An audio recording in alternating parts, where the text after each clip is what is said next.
Evet, benim ismim Ahmet Hamdi Çamlı. Anne tarafından Rize, baba tarafından Trabzon. Mahreçliyiz diyelim. Ailemiz, geçmişimiz işte Karadeniz'den Sakarya'ya geçmişler. Benim amcam, en büyük amcam 1916 modeldi. 1916'da doğdu. Fakat nerede doğdu? Amasya'da doğdu. Niye Amasya'da doğdu? Memleketten, Karadeniz'den göçerken işte tam savaşlar, o Birinci Cihan Harbi'nin en kargaşası bol günlerinde göçerken amcam Amasya'da doğmuş. Demek ki 1916'da bizimkiler Sakarya'ya göçmüşler. Anne tarafı da keza ona benzer. Adapazarı, Sakarya merkezde, Kuyudibi semtinde, babam da Karakalpak semtinde doğmuş. Aşağı yukarı yan mahalleler diyelim. Oradan bir tanışıklık. Babam da tabii dayısının yanında çıraklık, yani çocukluk yaşlarında terzi. Dayısı terziymiş, o da terzi çıraklığı yapmış. Biraz yaşı işte büyüyünce işte ilkokul, ortaokulu bitirmiş o arada. Ondan sonra işte askerliğe yakın İstanbul'a gelmiş. Bu da işte 40'lı yıllar diyelim. İstanbul'da biraz şey yaptıktan sonra tabii terzilik var ama bu bildiğin işte kumaştan yapılan elbiseler üzerine bir terzilik. Fakat İstanbul'a gelince babam deri terziliği, işte bildiğiniz bu süet, işte zik deri derler mesela. Koyun derisine zik derler. Mesela. Zik deri terziliği üzerine şey yapmış, çalışmış.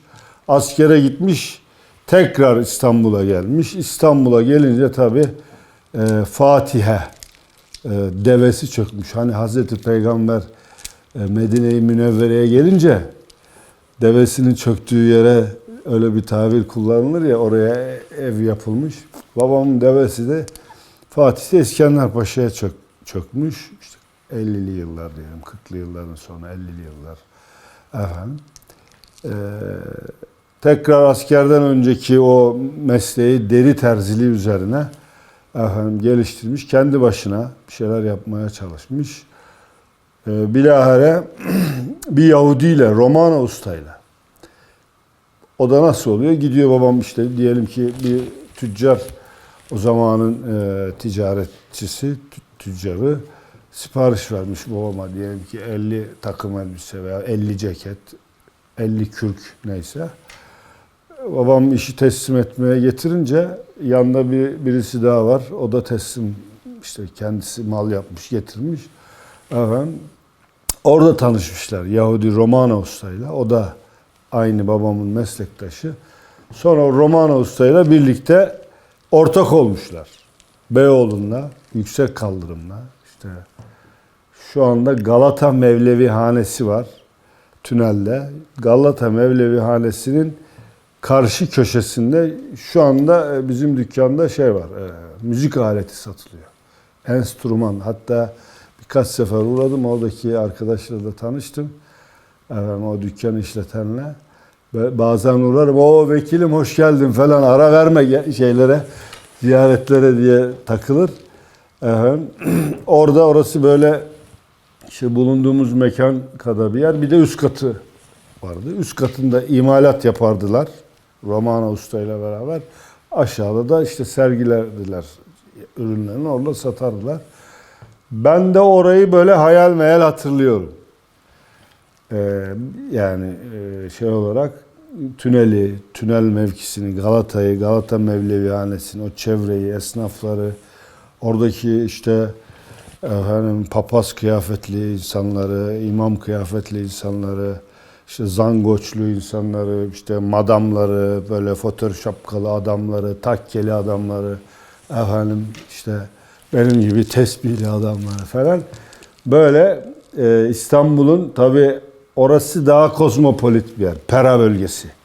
Mesela Fatih'te belki çok daha göremezsin oradakileri. Orası daha böyle kozmopolit, daha çok çeşitlilik var. Daha çok hem işte inanç yönünden, hem kültür yönünden, hem de yurt dışından gelen işte misafirler açısından falan daha insan çeşitliliğinin daha çok olduğu bir yerdi.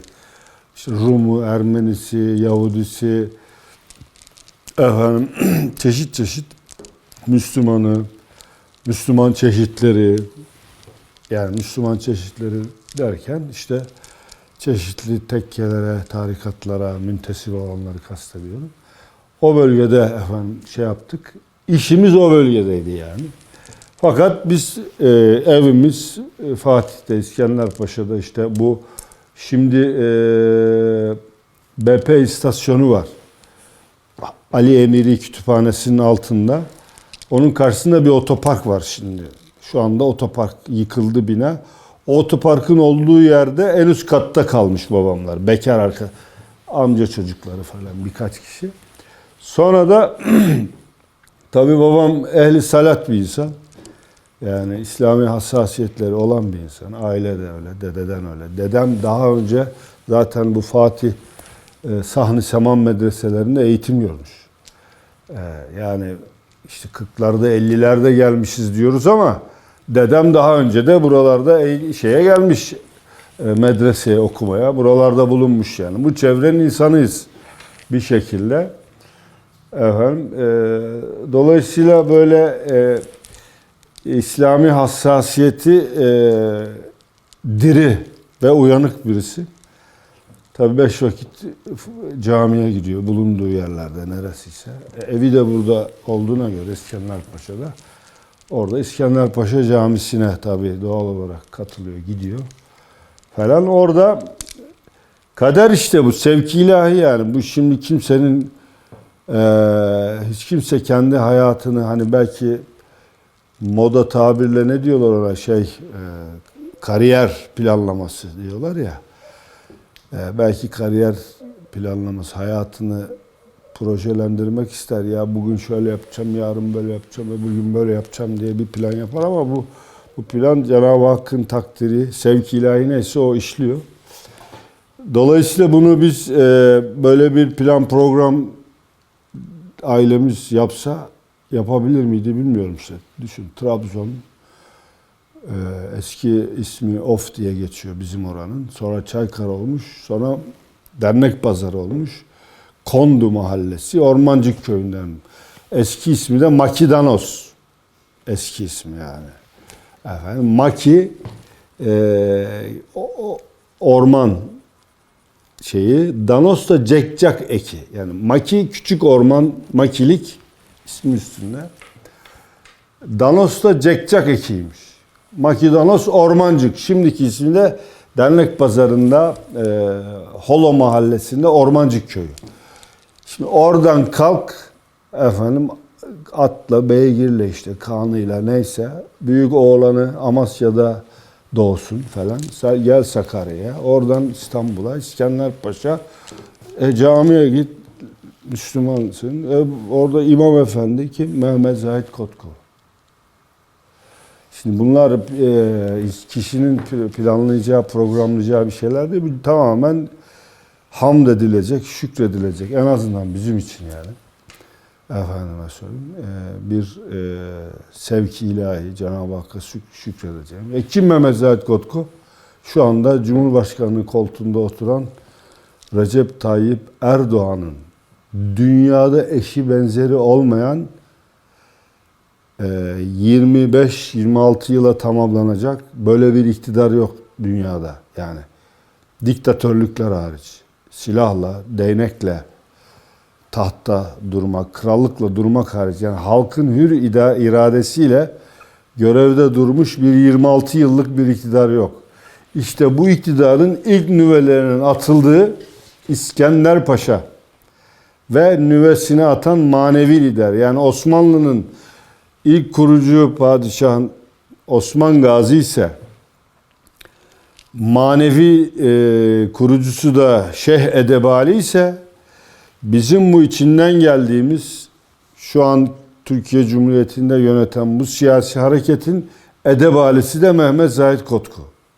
Ve siyasi önderi de bildiğiniz gibi Necmettin Erbakan. Dolayısıyla bu iklimin içerisinde bulmuş babam kendisini. Hoca Efendi ile tanışmış. Tabii muhibbilerinden olmuş. Birlikte işte cami, umre, hac, işte faaliyetler, eğitim faaliyetleri, ders halkaları falan. İşte bu esnada 1965 Şubat 15 Süleymaniye Doğum Evi'nde biz zuhur etmişiz. O zaman belki de İstanbul'da benim yaşlarımla doğan insanların büyük bir bölümü Süleymaniye Doğum Evi diye geçebilir şeyinde. Doğum yeri, doğum evi diye. Efendim, o da tabii o zaman için belki de lüks yani. Çoğu evlerde doğum oluyor veya köylerde hele. Efendim, 1965 Süleymaniye işte o yıllardan beri biz de bu Fatih'teyiz, bu bölgedeyiz. Efendim, Fatihli olmak her faninin kavrayabileceği bir şey olduğunu hiç düşünmüyorum.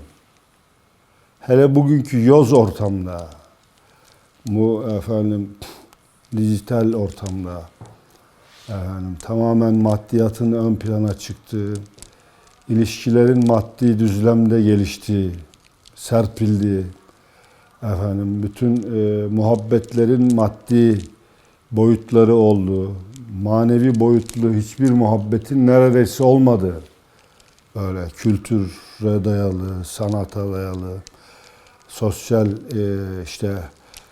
hayra, hasenata dayalı muhabbetlerin neredeyse hiç olmadığı bir dünyada bu söylediğim belki anlayan kaç kişi olur?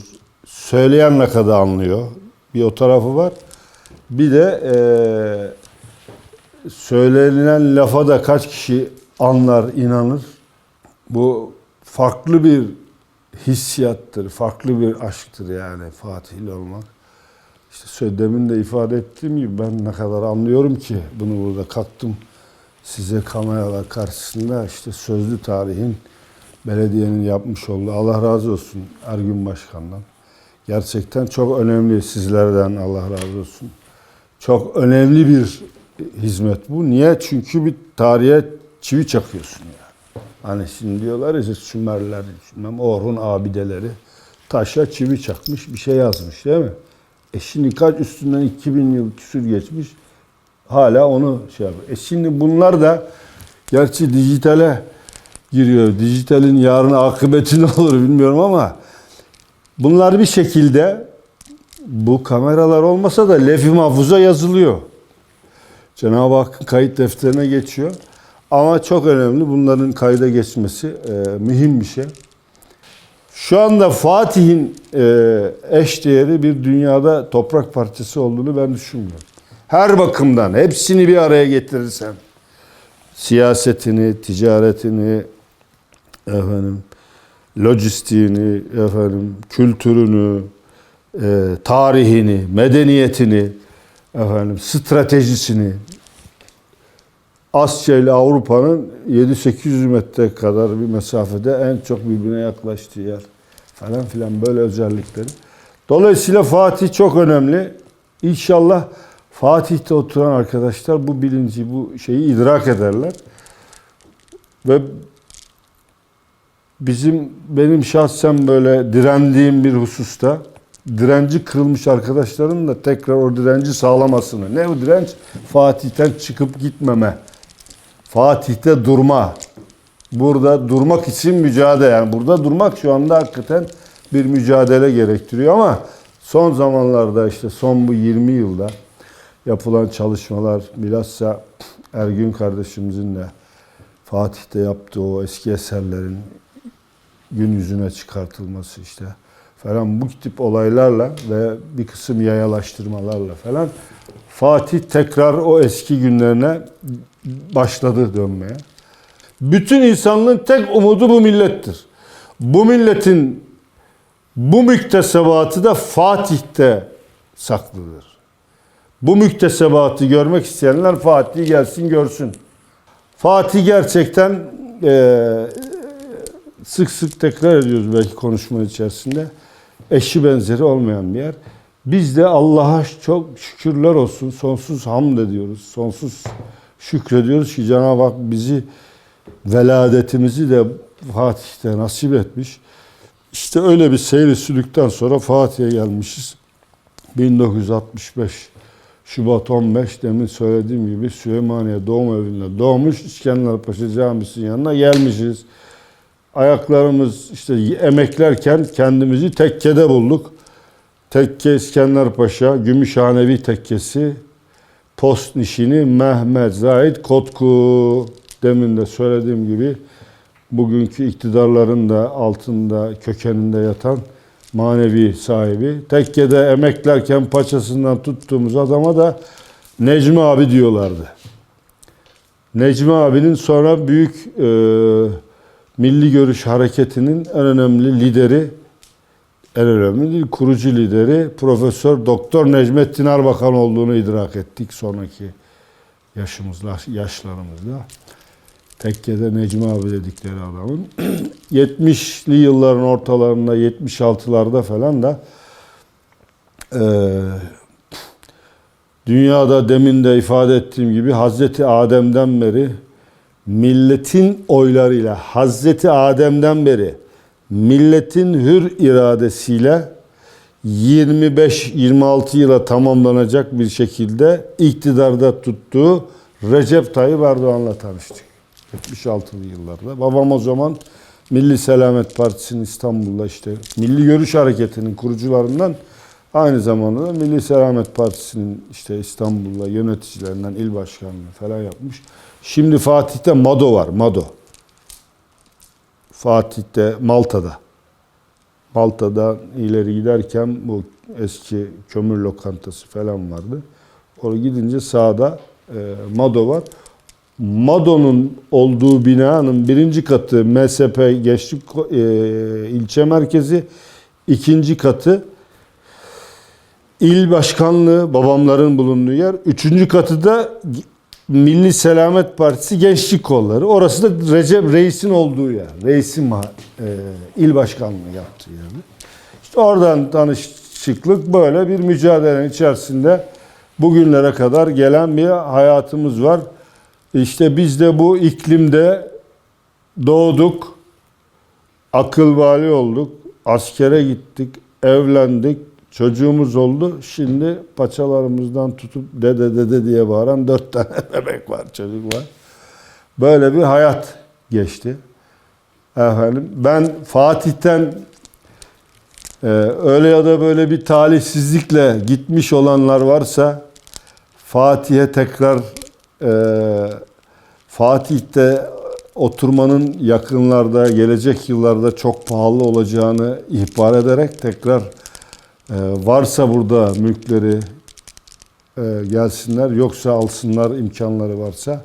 Fakat Fatih'ten ayrılmasınlar. Hiçbir şekilde gelemeyecek olanlar varsa bile hiç olmazsa böyle bir milli umre mahiyetinde ayda bir Fatih'e gelip bir milli umre yapsınlar diye tavsiye ediyorum arkadaşlara. Tabii bu fırtınalardan etkilenip, işte bu çalkantılardan etkilenip çok giden arkadaşlarımız oldu. Fatih'ten karşıya Erenköy, Bostancı, Kadıköy, işte Florya. Bu son zamanlarda da işte Başakşehir biraz moda oldu. Bana da dediler işte ya gelsene işte Florya'ya, Başakşehir'e falan. Dedim ben gelemem, kusura bakmayın. Ben öyle 20-25 senelik camilerde o manevi ruhu yakalayamıyorum, namaz kılamam. Ben en az 300-500 senelik camide namaz kılmam lazım diye böyle bir latifeyle geri çeviriyorum. Fatih'te çocukluğumuz tabii işte demin de söylediğim gibi bu İskenderpaşa, yani bebekliğimiz ev ve tekkede geçti.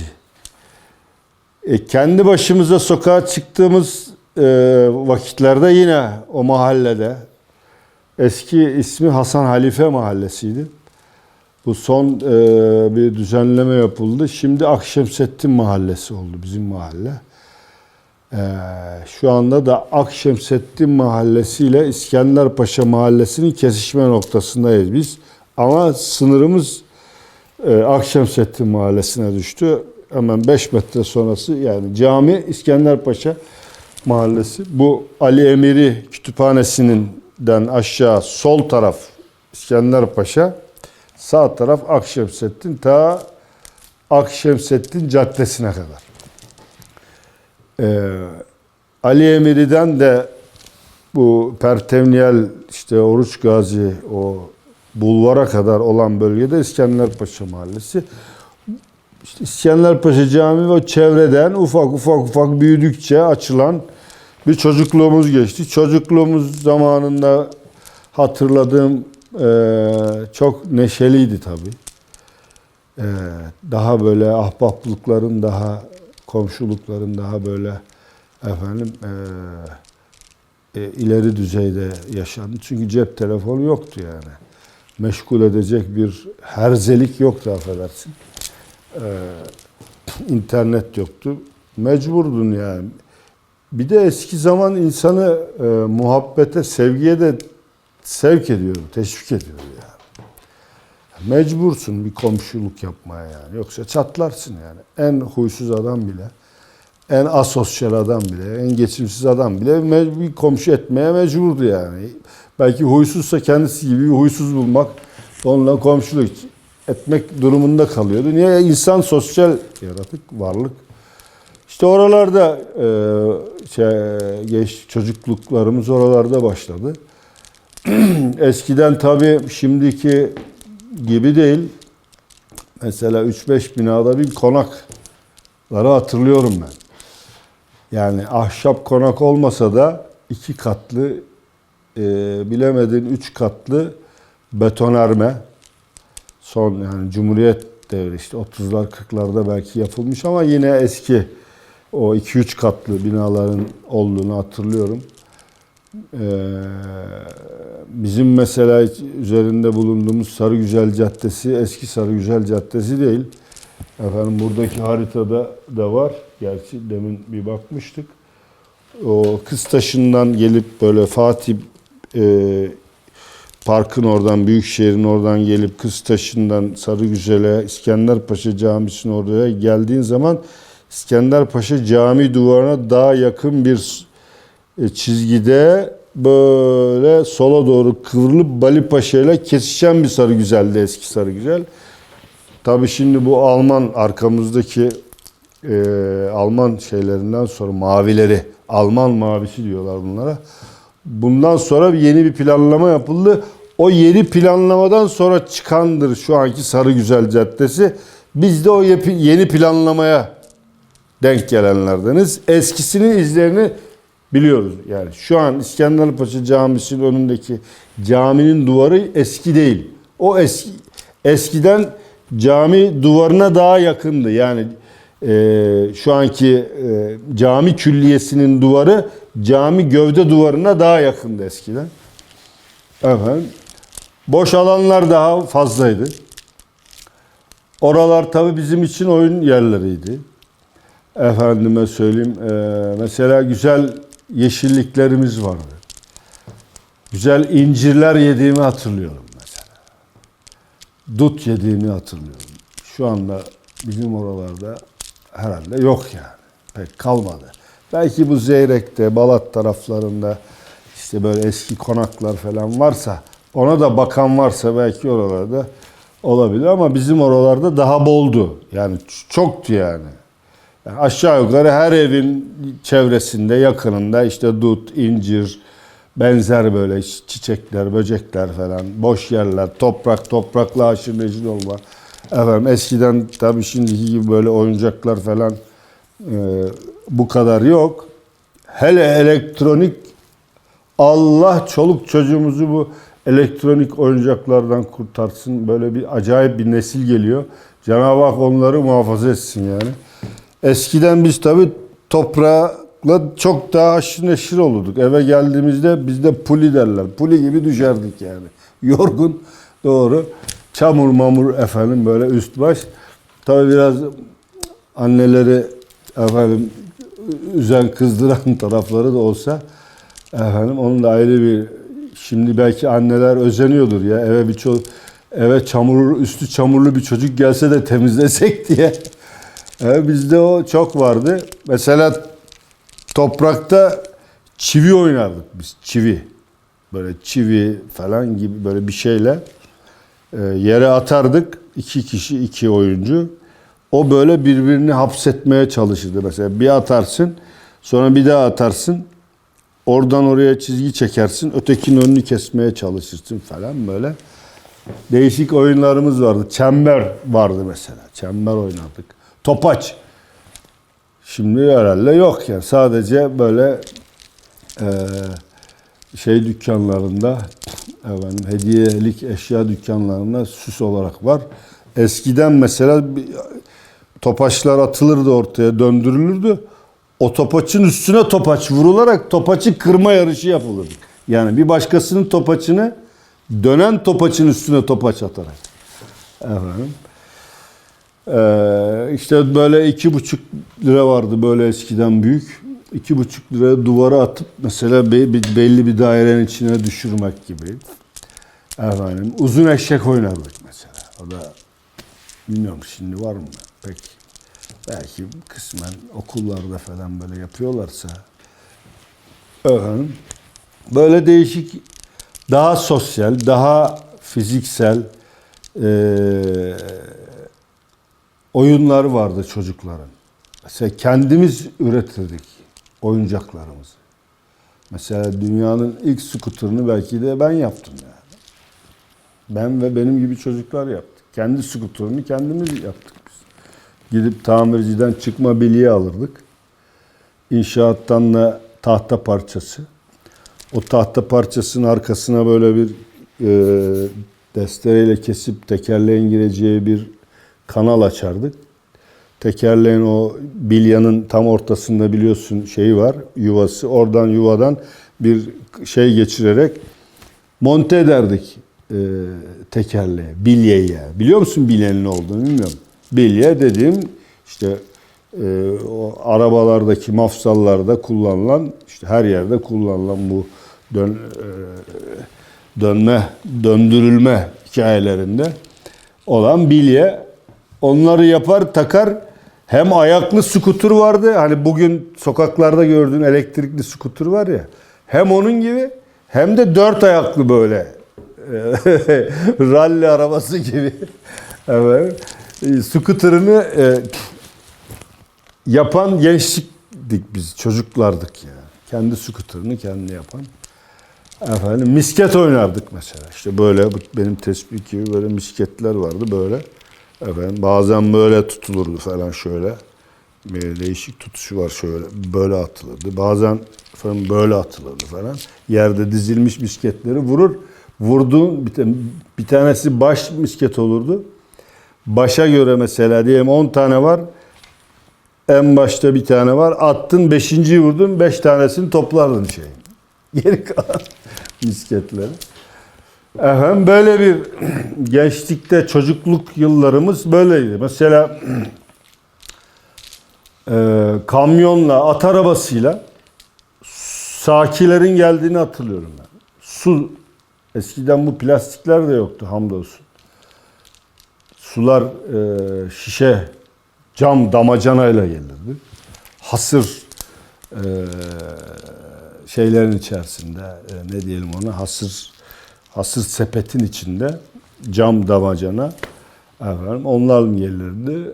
Böyle kapılarda işte isteyenler alırdı. Mesela ekmek fırın arabası at arabasıydı eskiden. Zaten bütün yük taşıyan araçların büyük bir bölüm, yani şehir içi nakliyesi, yani şehirler arası, benim çocukluğumda şehirler arasında da işte atla ve ilgili taşınıyordu demek doğru değil. O zamanlar yine otobüsler, kamyonları vardı da. Ama şehir içinde böyle sokak aralarında nakliye işlerini, kum, çimento, işte ekmek, su, fırın, yoğurt, efendim süt mesela. Süt bize beygirli bir abi getirirdi. Sütçü getirdi. Beygir. Beygiri vardı. Beygire binerdi. İki tarafında efendim süt şeyleri, gügümleri. Gügüm kelimesi de kalmadı herhalde artık, değil mi? Gügüm işte sütün konduğu metal diyelim yani. Kap. Yani büyük şöyle 15-20 litrelik boyun tarafı dar, aşağısı geniş metal bir şey. Efendim, mesela onları hatırlıyorum. Bizim mesela Sarıgüzel Caddesi'nin parke olduğunu, Arnavut kaldırımı olduğunu, sokağın, Vatanperver sokağında işte Okumuş Adam falan o sokaklarında Çifte Kumlular, bizim o çevre sokaklarında parke olduğunu, sonra Sarıgüzel'in asfalt yapıldığını, bilahare 5-10 sene sonra da sokakların da asfalt yapıldığını. Ya o Arnavut kaldırımı bile yine bir insani bir şey gibi geliyor ya. Taştı yani. Doğal bir taştı. Neticede. Efendime söyleyeyim. Asfalt niyeyse daha böyle bir yoz geliyor. Gerçi daha rahat, daha konforlu araç için. Hele beygir, mesela at arabası için asfalt daha yani. Eskiden hem daha çok ses çıkarır hem belki atın ayakları da daha çok kayardı ama gerçi o zaman atın nallarına takardılar, lastik çakardılar. Hem ses yapmasın hem hayvan yere tutunsun diye yani. Böyle bir şey vardı. Böyle bir iklim bizim çocukluğumuzda böyle bir iklim hatırlıyorum. Mesela eskiden yamalı dizler ve dirseklerin yamalı gezmesi çok normal bir olaydı. Babam benim işte demin de bahsettiğim gibi derici olması hasebiyle bizim dirseklerimize deri yapardı. Biraz daha böyle konforlu olurdu yani. Daha lüks olurdu diyelim. Efendim, ama genelde kumaş da olsa. Çünkü yıpranıyor diz. Ne olacak? Pantolon yok öyle bir şey. Ben pantolon almak falan filan. Pantolon, ayakkabı almak bunlar genelde senede bir sefer falan. O da ihtiyacım varsa senede bir sefer. İşte o da işte bayramlara denk getirilirdi yani. İşte kışlık bilmem işte diyelim ki kışa denk geliyorsa veya yaza gelecekse kurbanda, işte kışa gelecekse işte Ramazan'da falan denk getirilerek ve şimdi çoluk çocuğa bir hediye aldığımız zaman yüzüne bakmıyor kardeşim. Yüzüne bakmıyor. Neredeyse suratına atacak yani. Şimdi çoluk çocuğa, torunlara bir şey alıyorsun mesela. Pırr herif gidiyor başka yere. Öyle bir gündemi yok adam. Ki biz yine elhamdülillah yani babamız esnaf. Yani babam bir yerde herhangi bir yerde maaşlı bodrosu olan bir adam değildi yani. Kendi işini, kendi esnaf, tüccarlık yapan bir adamdı. Buna rağmen dediğim gibi elbise almak, oyuncak almak falan bunlar gerçekten özel, önemli, hatıra, anı bırakan. Şimdiki gibi böyle hiç hatıra bile gelmeyen şeyler değildi. Dolayısıyla mesela biz eskiden tabii sular bize kadar İstanbul'da sular, çeşmeden akan sular leş gibiydi yani. Kapkaraydı. Sağ olsun reisle birlikte bütün İstanbul'un su tesisatı yenilendi. Gelen suyun kalitesi arttırıldı. Eskiden böyle değildi. Dolayısıyla mesela babam rahmetli bir arabamız vardı bizim station wagon. Yani station ne demek? Arkası şeyli. Şimdi hatchback diyorlar. Efendim doldururduk arkasına bidonları. Doğru efendim Beykoz'a Kalakulak veyahut da Sarıyer'e efendime söyleyeyim. Su alırdık. Hem işte böyle bir şeyler yerdik, içerdik. Hem gezme hem de evin su ihtiyacını karşılama gibi böyle bir iklim içerisinde geçti çocukluğumuz. Ama şunu ben hatırlıyorum, şunu böyle düşünüyorum. Mesela benim babamın çocukluğuyla, benim babam 34 doğumluydu. Ben 65, aşağı yukarı aramızda nereden baksan 29-30 yaş var. Benim babamın çocukluğuyla benim çocukluğumun arasında anormal, tarif edilemez bir fark yok. Yani babamın oynadığı oyuncaklarla diyelim. Tabii onlar daha kısıtlı, daha sınırlı, daha bizden daha yokluk. Çünkü savaştan çıkmış bir ülke. İşte 1918-20'lerde falan. Daha ayaklarının üstünde durmaya kalamamış. İçeride devlet millet kavgası, yapılan o devrimler, şunlar bunlar, ayrışmalar hani milli mücadeleden sonra hadi devlet millet el ele kucak kucağa kalkınalım diye bir iklim oluşmadı. Ne oluştu? Bu sefer milletin terbiye edilmesi sürecine girildiği için kalkınma tabii Avrupa'daki gibi bizde olamadı. Ne oldu? Milletin başörtüsü, onun sakalı, bunun bıyığı falan. Böyle bir iklimde olmasına rağmen benim babamla benim çocukluğumun arasında ve çocukluğumuzun araç ve gereçleri arasında çok ciddi bir değişiklik yok. Böyle tarif edilemez bir durum yok. Ama benimle benim çocuğumun arasında anormal bir şey var. Yani tarif edilemez bir gelişme. Acayip bir hal. Hangi sosyolog, psikolog, psikiyatrist neyse, sosyal bilimci, ne bilimcisiyse işte. Kim nasıl tarif eder bilmiyorum. Ama anormal bir değişim var. Çok anormal bir doyumsuzluk. Çok anormal. Yani benim babamın da dedemle yani babasıyla oynadığı iklim, yetiştiği oyuncaklar, çevre arasında çok anormal bir değişiklik olduğunu zannetmiyorum. Benim dedemin de babasının çocukluğuyla kendi çocukluğu arasında çok anormal, tarif edilemez bir süreç olduğunu zannetmiyorum. Dedemin dedesinin kendi dedesiyle arasında, çocukluk yılları arasında tarif edilemez bir şeyin olduğunu hiç düşünmüyorum. Ama bunu yaşayan ilk biziz, bizim nesil. Biz konvansiyonel nesil diyelim, bizden sonrakiler acayip bir hal var. Yani acayip bir farklılık var yani. Böyle bir hal var. Allah hayretsin diyelim akıbetimizi. Bizim oturduğumuz ev şimdi benim yani biz orayı yıkıp tekrar yapmıştık 1980'lerde.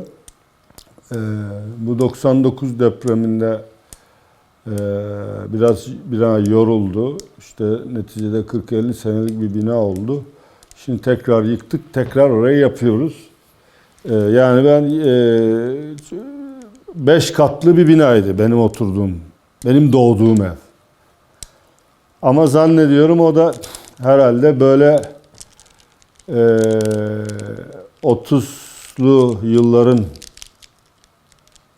eviydi yani. Betonarme bir binaydı. Yani ben öyle işte böyle bir ahşap bir evde doğmadım yani. Dolayısıyla da böyle ahşap evi görürdük. Değişik gelirdi bize.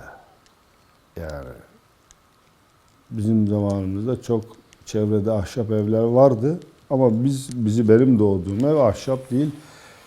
Eski kagir, eski de olsa yani zannediyorum 30'lu yılların bir eviydi. Mesela bizim sokakta biz çift kale, cadde yani Sarıgüzel Caddesi yani.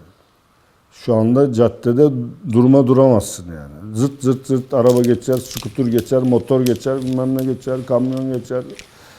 Benim sokağımızda Sarıgüzel Caddesi'nde biz çift kale taşlar koyardık caddenin ortasına. Çift kale maç yapardık. Şimdi durmam mümkün. Maç yapardık. 2 takım oluşurdu. 4'er 5'er kişilik ve maç yapardık. Düşün sokağın rahatlığını. Sokakta mesela Sarıgüzel Caddesi diyelim, Halıcılardan işte Aile Sokağı kadar, işte Kıztaşı'na kadar, işte sağda 2 araba, solda 3 araba düz. Yola paralel. Şimdi yola balık istifi böyle diklemesine girmiş. Orada bile yer yok. Bir acayip bir zenginlik. Zenginlik arttıkça da nankörlüğün arttığını görüyorum.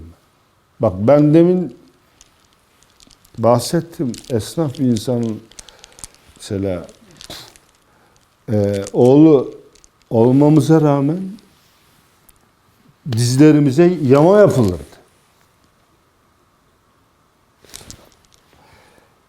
Oradan öyle bir hale geldik ki şimdi mesela camiye gidiyorum. Camide bir tane eski ayakkabı görmüyorum. Camide ayakkabılıkta bir tane böyle yıpranmış falan bir ayakkabı görmek mümkün değil. Hepsi gıcır gıcır. Yani en imkanı dar olan arkadaşından tut şeye kadar bir acayip bir konfor artışı var. Fakat konfor artışı kadar da memnuniyetsizlik artışı var. Bu da ayrı bir sosyal psikolojik atölye çalışması. İlkokulun ben Fatih Rüştiye Mektebi mezunuyum efendim. Dersem ulan diyecekler sen Osmanlı kaç yaşındasın? Evet biz Fatih Rüştiye, yani şimdiki bizim zamanımızdaki ismi Taş Mektep. Diğer bir ismi Fatih İlkokulu. Kuruluş resmi Feriye Sarayı'nda bilekleri kesilerek katledilen, darbe neticesi katledilen Sultan Abdülaziz Han rahmetullahi aleyhin yaptırdığı Fatih Rüştiyesi kuruluşu. Orada okudum. İlkokulu orada okudum. İlkokulda Fatih İlkokulu'nda rahmetli Mahmut hocamız vardı, müdür. Emine Hanım hocam vardı. Allah selamet versin. İlkokul hocamız. Mehter takımındaydım ben. Fatih İlkokulu'nda mehter takımımız vardı. Şimdi herhalde orası resim atölyesi olmuş. Şu anda Fatih Kız Anadolu İmam Hatip Lisesi zannediyorum. Arkada bir resim atölyesi var. Orası bizim mehter şeyiydi. Böyle gösterilere falan da giderdik. Zil çalardım ben. Efendim, bazen işte şey çalardım. Zil var. Şey vardı. Nakarat. Efendim. Ondan sonra ilkokulu bitirdikten sonra da Fatih Türkiye'nin ilk İmam Hatip Lisesi olan, Türkiye'nin ilk İmam Hatip Lisesi olan, işte Cumhurbaşkanımızın da mezun olduğu, Kadir Topbaş ağabey mesela, onun da mezun olduğu, ila ahir bugün devlet kademelerinde önemli görevler yapmış, bütün çok sayıda insanın mezun olduğu ilk İmam Hatip olan Draman'daki İstanbul İmam Hatip Lisesi. Şimdi de İstanbul Recep Tayyip Erdoğan Anadolu İmam Hatip Lisesi diye geçiyor. Orada liseyi, o İmam Hatip'i orada okuduk. Efendim, tabii o da orası da tam böyle bizim işte çocukluk yıllarımızın biraz daha bileği işte tutan, kavrayan, ayağını yere vurdu mu böyle ses çıkaran, yani çocukluktan çıkmışsın delikanlılık gibi, efendim, ve sokak hareketlerinin de yoğun olduğu bir sürece denk geliyor. Zaten 80 darbesini de orada yedik biz okuldayken. Efendim. Daha böyle gerginliklerin olduğu bir süreç. Mesela rahmetli Metin Yüksel bizim arkadaşımızdı. Burada hemen zaten şu Zeyrek'te üst sokakta otururdu kendisi. Bizden biraz büyüktü, ağabeydi yani. Herhalde bizden bir 4-5 yaş büyüktü. O yaşlarda yani 17-18'li yaşlarda o 6-7 yaş, 5 yaş çok önemli. Yani düşün, birisi 10 yaşında veya 15 yaşında, öbürü 20 yaşında. Yani birisi sakalları çıkmış adam, öbürü daha çocuk. öyle bir o yaşlarda öyle bir fark olmasına rağmen sürekli beraber olduğumuz, işte babam Milli Selamet Partisi'nde siyasi çalışmalarda, ama biz tabii o biraz daha akıncılar daha hareketli olduğu için biz oraya daha cazip geliyordu, orada biraz daha böyle aksiyon fazlaydı. Fatih Camii'nin avlusunda çıkışta bu tarafta, yani Karadeniz tarafından, Fatih Camisi'nin Karadeniz tarafında Cuma çıkışında bir şehit edildi biliyorsunuz. Kucağımıza düşürüldü yani. Evet. Kim şehit etti? Yine bu toprağın çocuğu. Bu memleketin çocukları yani. Çok acı şeyler yaşadı. Tabii biz mesela İmam Hatip'e gidip geliyoruz. Nispeten İmam Hatip daha böyle tahkim edilmiş, daha böyle bir farklı bir bilincin şeyin olduğu yerde, farklı görüşlerin pek olmadığı böyle bir homojenlik vardı. Mesela İmam Hatip'e gidip gelirken rahmetli bizim Mehmet abi vardı, Mehmet Şahin. Allah rahmet etsin. Bizi böyle sıraya dizerdi. Biz de ortaokul talebesi. Efendim böyle asker gibi manga yapardı şeyden. Ta çarşaf Draman'dan Fatih'e kadar, Fatih Camisi'ne kadar yolda marş söyleyerek yürürdük. Efendim. İşte biraz daha öncesi belki o 70'li yıllar, işte böyle Fatih'te kültürel manada diyebileceğimiz işte sinemalar vardı. Yazlık sinemalar. Mesela bize yakın bu Fatih eski kaymakamlık Yeşiltekke'de, Kıztaşı'nın altında bir yazlık sinema vardı. Şimdi hala orada bir konak var. Tek. Bizim o çevrede tek kalmış konaklardan bir tanesidir. Oradaki yazlık sinemaya giderdik. Genelde Türk filmleri oynardı falan. Efendim, yazlık sinemalar da ayrı bir alemdir. Kadınlar, çoluk çocuk, işte evde bunalmış kadın, çoluk çocuk, 3-5 tane çocukla sinemaya geliyor. Hem film izleyecek hem çocuğu salıyor tabii. Çocuk da gezsin, millet ilgilensin. Kimi sevsin, kimi bağırsın ama başımdan gitsin der gibi. Efendim, o tellerle çaprazlama işte gerilmiş tahta sandalyeler vardı böyle gacır gucur yapan. Efendim, onlarda seyrederdik yazlık sinemalarda. Bir de onlar tabii sıra, tabii belli bir sıra oluyor. Yazlık sinemalarda seyirci koltukları diyelim, sandalyeden oluşan. O sandalyeleri de birbirine böyle bir tahtayla çakardılar ki herkes oynamasın yani. Birisi böyle bir adım ileri, bir adım geri gitmesin, bir sıra içerisinde otursun. Genelde Yeşilçam filmleri, yani o zamanın bizim için Hollywood'u diyelim.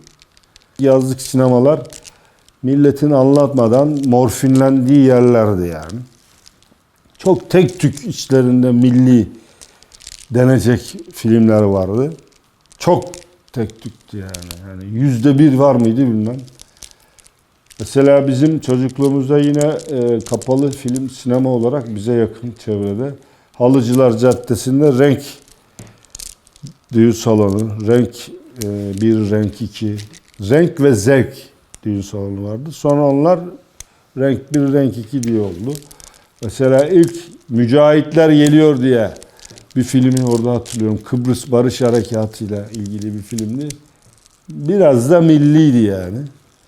Efendim, Kıbrıs'taki verilen mücadele, Kıbrıs'taki soydaşlarımıza yapılan zulmü anlatan ve oraya yapılan o çıkartmanın maksadını, niye yaptık biz bu maksadı gibi.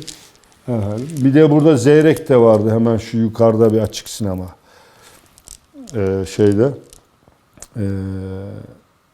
Bizim dernek de buradaydı, bizim Fatih Akıncılar Derneği. Hemen yukarıda bir sinema vardı, açık hava sineması. Karagümrük'te vardı bir iki tane. Efendim, Aksaray'da kapalı sinemalar vardı. Kapalı dedim, aslında film olarak rezil, mekanı kapalı sinemalar vardı. Mesela Vatan Caddesi'nin üstünde dükkanlar vardı. Benim gençliğimde, çocukluktan gençlik zamanlarına kadar. Şimdi o yeşillik olan yerler, mesela Laleli'den geldin veyahut da bulvardan indin, Vatan Caddesi'ne döndün, o sofuların, horhorun altı olduğu gibi böyle tezgahlar doluydu. Yani dükkan, ufak ufak dükkanlar vardı, meyhaneler vardı, bilmem neler vardı falan falan. Sonra onlar yıkıldı. Mesela Balat sahillerinde biz denizi zor görürdük çocukluğumuzda. Gençliğimizde sonra işte yani 80'den sonra 90'lı yıllarda gördük yani denizi. Yani Fatih'te yaşayıp da denizi göremezdin. Niye? Çünkü deniz tarafı da şimdi o yeşillik olan yerler var ya, sahil, Haliç sahili. Orası komple İstanbul'un imalathanesiydi yani. Tornacısı, tesviyecisi, kaynakçısı, motorcusu, elektrikçisi, tersanesi, gemi, tekne yapımları, bilmem ne, benzin istasyonları falan falan falan falan doluydu. Neredeyse şeyden, Ayvansaray'dan Kasımpaşa'ya ben yürüyerek geçilecekti. İnkılapçı beyin ne yapar? Gelir orayı temizler, oradaki pisliği Ali Beyköy'ün sırtındaki bir taş ocağına pompalar. Ali Beyköy'ün sırtında da, taş ocağında da dünyanın nadide bir Luna Parkı'nı yapar. Çocuklar da girdi orada oyun oynar. Dolayısıyla Haliç'te öyleydi. Mesela Sirkeci'de nispeten temizdi oralar. Kabataş falan, Boğaz dolayısıyla. Biz de giderdik orada yüzerdik. Mesela belediyenin önündeki havuzda da yüzdüğümü hatırlıyorum.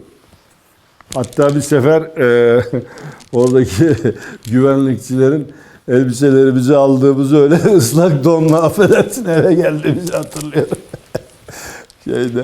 Havuzda yüzerdik yani. Belediyenin şu anda da var orada, hala duruyor.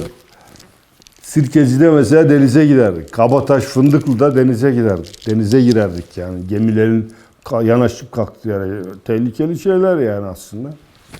Ondan sonra mesela Beşiktaş'ta şimdi Çırağan Oteli'nin olduğu yer Beşiktaş Spor Kulübü'nün yüzme, Beşiktaş Jokey Kulübü'dür esas ismi. BJK. Beşiktaş Spor Kulübü'nün esas ismi odur. Orada bir yüzme havuzu vardı hemen denizin kenarında. Oraya giderdik. İşte böyle sayfi olarak Yıldız Parkı çok meşhurdu. Biraz da bize yakındı. Buradan 34'e binerdik Fatih'ten. İETT 34 boynuzlu arabalar vardı. Bilir misin bilmem, boynuzlu araba, boynuzlu otobüs. Yani elektrikli. 50 sene önce elektrikli otobüsler vardı ama farkı şarjlı değildiler. Akülü değil de direkt şeye bağlı. Yukarıdan, havadan hatlar çekilmiş. O hatlara böyle, o boynuzların üstünde arabaya bağlı demirlerin üstünde böyle yaylı, aynı güzel de tarif ettim. Böyle takardı şeye, elektriklere mıknatıslıydı o, tutardı şeyi. Öyle elektrik giderdi. Genelde Şişhane'de, şimdi Beyoğlu Belediyesi'nin olduğu yerde orada ters bir dönüş vardır. Orada atardı elektrik tutan o ayak, boynuz diyelim. Şoför iner, onu tekrar oraya yerine oturtmaya çalışır falan. Öyle bir iklim vardı. Piknik tabi buralarda yapamıyorduk. Şimdiki gibi alanlar pek yoktu yani. Eskiden daha doluydu, daha hırpaniydi. Piknik işte dediğim gibi yani mesela haftada böyle işte belli süreçlerde babam rahmetli hem işte su bidonlarını toplardık, doldururdu, giderdik Beykoz'a, Karakul'a, Sarıyer'e giderdik. İşte ormanlara, Belgrad ormanlarına falan giderdik. İşte Adapazarı'na giderdik işte, anneannem falan orada. İşte o tip yerlerde o ihtiyaçlarımızı işte böyle İstanbul'un çevresinde. Bakma sen, yine bu Fatih, bu merkezler doluydu yani. Kenarlarda hala da var. Yani şimdi Sur'un dışına çıktın mı yeşil alan çoktu yani. Biz surun içinden şu anda bahsediyoruz. Hala daha şimdi var. Gerçi tabii bayağı şey oldu ama yani o zamanlar mesela Unkapanı tarafı da orası da İstanbul'un şeyiydi. Hali. Yani meyve, sebze, efendim işte peynir, yağ, zeytin işte yani hal.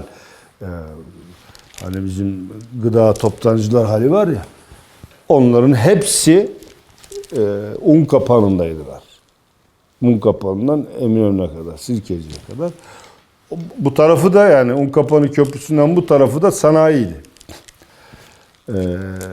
Dolayısıyla daha böyle mesela yani Karaköy, Perşembepazarı, Sirkeci, Eminönü, Mahmutpaşa buralar bütün Türkiye'nin toptancı yeriydi. Mesela benim dedem kuyumcuydu. Sonra kuyumculuğu işte büyük oğluna, dayıma bıraktı. Kendisi manifaturacılık falan yapmaya başladı. Küçük dayımla beraber. Gelirdi buradan alırdı. Satacağı, toptancıdan alırdı. Sakarya'dan gelirdi. Diyelim ki başka yerden de gelirdiler yani. Ama şimdi ne oldu? Bütün şehirlerde bir toptancı, her şehrin bir toptancısı var artık. Yahut da neticede adam internetten alıyor. Hiç gidip gelmeye bile gerek kalmıyor. Ama bizim zamanımıza kadar bizden sonra değişmeye başladı. Bu tarihi yarımada ve Karaköy bütün Türkiye'nin de toptancısıydı yani. Yani bütün ne aklına ne arabasından tut bütün sarf maddelerine, ihtiyaç maddelerine kadar hepsinin bulunduğu, satıldığı toptancıların olduğu yerdi yani. Böyle bir şeydi, iklimli vardı. Mesela Vatan Caddesi'nde Luna Park vardı. İstanbul'da 2 tane hatta 3 tane Luna Park vardı. Bir tanesi Tepebaşı'nda vardı. Küçük çiftlik biraz daha sonra oldu herhalde. Yine bizim çocukluğumuzdan sonra, gençliğimiz gibi. Bir de Bostancı'da vardı, bir de Vatan Caddesi'nde Luna Park vardı. Şimdi otopark var tam belediyenin karşı, tam kavşakta. Orası Luna Park'tı mesela, oraya giderdik. Orada işte oynamak işte bir şeyler, atlı karıncaya bin, dönme dolaba bin falan. Çarpışan otomobiller. Efendim. Bunun dışında mesela benim hatırladığım Vatan Caddesi'nde şimdi İstanbul Emniyet Müdürlüğü'nün olduğu, kaymakamlığın olduğu yer Bostan'dı efendim. Çok affedersiniz, oradan hıyar alır yerdik. Çocukken tavşan gibi gider böyle kıtlar kıt kıt kıt yerdik. Marul yerdik falan. Bu Vatan Caddesi'nde. Bin sene önceden bahsetmiyorum. Benim çocukluğumdan bahsediyorum. 50 sene önceden bahsediyorum. Yani Bostanlı yani. Vatan Caddesi Bostanlı. Buna benzer tabii o Kadırga tarafları, şey tarafı, Yenikapı sahili efendim. O bölgede de o mesela o bebek Gar Gazinosu vardı. Meşhur artistler işte o zamanın işte Ajda Pekkan'dı, bilmem Bülent Ersoy, Zeki Müren, işte Çakıl Gazinosu falan. Yani onların çıktığı gazinolar vardı orada. Orada arada bir haftada bir kadınlar matinesi yapardı. Tabii bizimkiler pek o tip şeylere çok şey olmadığı için biz bilmeyiz yani ailece gittiğimizi de. Ama kadınlar mesela haftada bir kadınlar matinesine giderdiler falan. Onu duyardık, iştirdik. Ve buna benzer işte Fatih Ramazanları farklıydı tabii ki. Hem çocukluğumuz, işte teravihler. Bizim İskenderpaşa'da çok benim çocukluğumdan beri hala da hatimle kılınır teravih namazı. Efendim, kesik bacak Mehmet Efendi derlerdi zannediyorum. Öyle bacakları olmayan bir Hafız Efendi vardı mesela. Teraviye onu getirirler. Hafızı takip ederdi. Hatimler okuyor ya şu namazı. Efendim. Yani işte yağ satarım, bal satarım. Çocuklukta böyle olurdu böyle. Mumlar yakardık. Kapı kapı dolaşırdık. Bina komşulara giderdik falan. İşte hediye, neyse şeker verirdi, neyse mendil verirdi falan komşu teyzeler. Efendim, böyle bir şey vardı ama yani şimdi bu teknoloji bu şey olmasa belki daha çok daha güzel şeyler yaşanabilir. Komşuluk ilişkileri tabii şimdiyle kıyas edilmez en azından.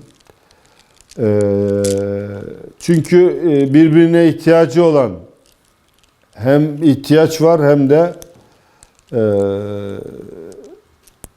hem sosyal hem maddi hem manevi bir ihtiyaç. En önemli insan olmanın şeyi komşuluk. Komşu komşunun külüne muhtaç derler ya. Tabii bu televizyon olma benim çocukluğumda daha yeni başladı. Yani 74'te bizim evimize ilk televizyon girdi. 73-74'te. Dolayısıyla ne yapacak adam? Yani her şey komşuluğu zorluyor. Telkin ediyor. Komşuya git, komşuya git diye. Niye? Darlanırsın. Şimdi sıkılmaya fırsatı yok ki adamın. Televizyonda dizi var, Netflix var.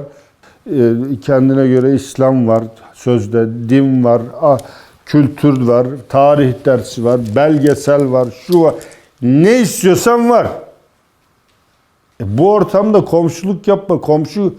Komşuluk yapana devletin altın madalya vermesi lazım. Allah senden razı olsun bu komşuluğu yapıyorsun diye.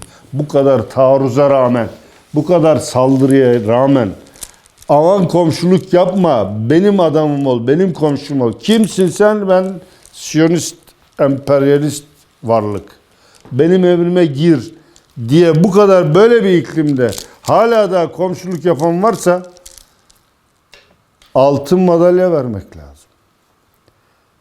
Tabii eskiden bunlar olmadığı için gayri ihtiyari çevre, toplum, insan, hal insanı komşuluğa itiyordu. Dolayısıyla böyle bir komşuluk tabii ki kıyas kabil etmeyecek derecede ön plandaydı. Gidilirdi, gelinirdi, muhabbet edilirdi, muhabbetler olurdu. Erkekler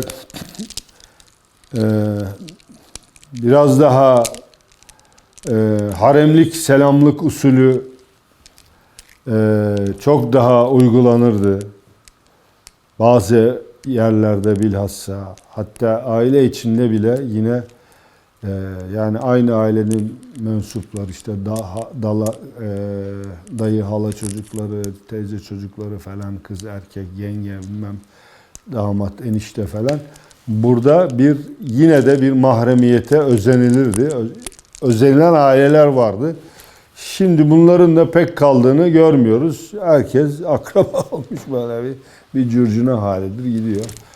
Allah ahvalimizi hayretsin. Cenab-ı Hak seyyiatımızı hasenata tebdil etsin diyelim. Efendim böyle bir Fatih, güzel bir Fatih. İnşallah o benim benim anlattığım tarihlerden ziyade esas özenilecek Fatih herhalde